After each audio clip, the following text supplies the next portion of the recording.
আমি অনুমান 10:30টার পরে সংবাদ পাই যে এই শঙ্কর পাশা, যেটা ভাঙ্গা টু ফরিদপুর রোডের শঙ্কর পাশা স্থানে একটি অ্যাম্বুলেন্স এবং একটি বিআরটিসি বাসের মধ্যে সংঘর্ষ হয়েছে।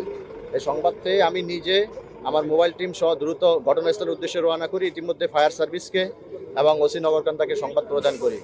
আমি আমার টিম সহ ঘটনাস্থলে এসে দেখি যে অ্যাম্বুলেন্সের 5 জন ড্রাইভার সহ 5 জনই স্পটে মারা গিয়েছেন। আমরা তাদেরকে দ্রুত রেস্কিউ করে হাসপাতালে প্রেরণ করি এবং আমাদের রেকার এবং ফায়ার সার্ভিসের সহায়তায় দুর্ঘটনা কবলিত গাড়ি, অ্যাম্বুলেন্স এবং বিআরটিসি বাস এখান থেকে অপসারণ করি। রোডের স্বাভাবিক কার্যক্রম যাতে রোডে কোনো ধরনের যানজটের তৈরি না হয় সেটা আমরা করি, অপসারণ করে। মাদারীপুর থেকে একটা অ্যাম্বুলেন্স আসছিল যাত্রীবাহী, 4 জন যাত্রী, ড্রাইভার সহ 5 জন। আর এদিক থেকে বিআরটিসি আসতেছিল। আসার পথে শঙ্কর পাশে এসে এদের সংঘর্ষ হয়। সংঘর্ষ হয়ে মাদারীপুরে যে 5 জন যাত্রী ছিল, যে অ্যাম্বুলেন্সে 5 জন সবাই মারা যায়।